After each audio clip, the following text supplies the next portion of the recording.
All right, welcome to our final example. Now, this final example is one of the most important. It's a mass-to-mass calculation. So it's the mass of one substance in calculating the mass of a different substance. So if I started with 27.2 grams of my propane, the question is how much carbon dioxide gas would I produce in grams? So one mass to a different mass. This is one of the most useful for us in terms of our class. So, first thing, let's think of a plan. How do we get from one to the other? Well, I can't simply relate one thing to the next thing in grams. You have to relate one substance to another substance, as in the last video, in moles. You have to relate in moles. That's the most useful for us.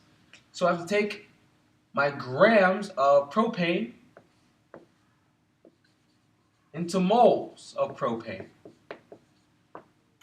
Then for moles of propane, I can relate to carbon dioxide using my coefficients here. Moles of propane to moles of carbon dioxide. You relate in moles. Moles of carbon dioxide. And then for moles of carbon dioxide, I can go up to, or I can get to grams of carbon dioxide. Now let's talk about how we're going to do that.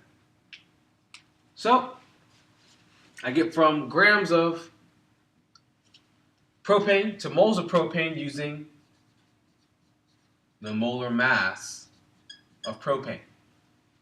And I get from moles of propane to moles of carbon dioxide using the mole ratio between them, using the coefficients in the balanced equation. And I go from moles of carbon dioxide to grams of carbon dioxide using the molar mass of carbon dioxide. You know how to do that. Let's put it all together. Now, same thing, start with what I have. I have 27.2 grams of propane gas. I'm going to put that in my brackets here. I want to get rid of grams and go to moles. I do that using the molar mass of propane.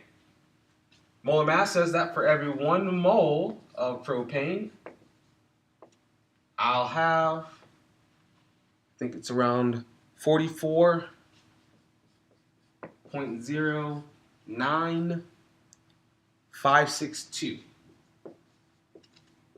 grams of propane. Now my grams of propane cancel. I'm left with moles of propane.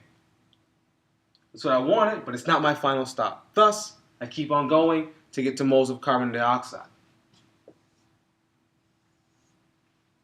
So I draw another bracket there.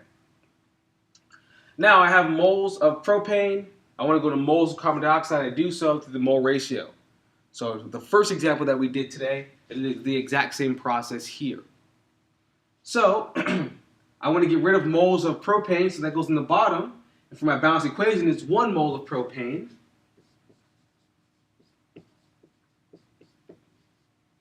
to every 3 moles of carbon dioxide.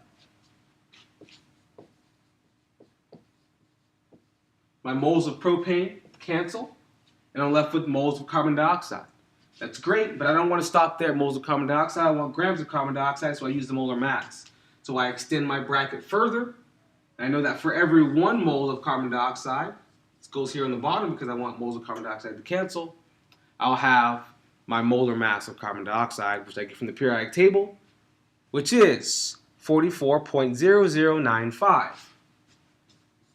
44.0095, and that's grams of carbon dioxide per every 1 mole of carbon dioxide. My moles of carbon dioxide cancel, and now I have grams of carbon dioxide. I wanted grams of carbon dioxide, thus I can finalize my answer and solve.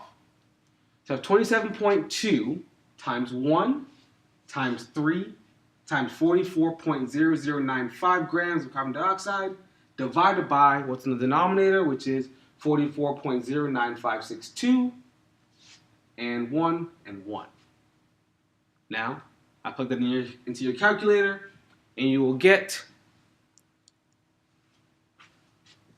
81.4 grams of carbon dioxide.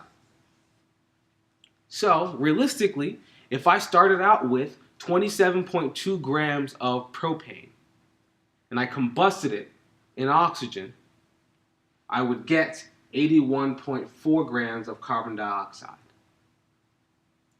I would produce a lot more carbon dioxide than I started out with in propane.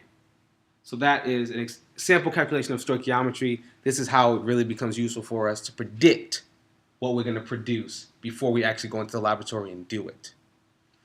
Thanks, gentlemen. Keep it real.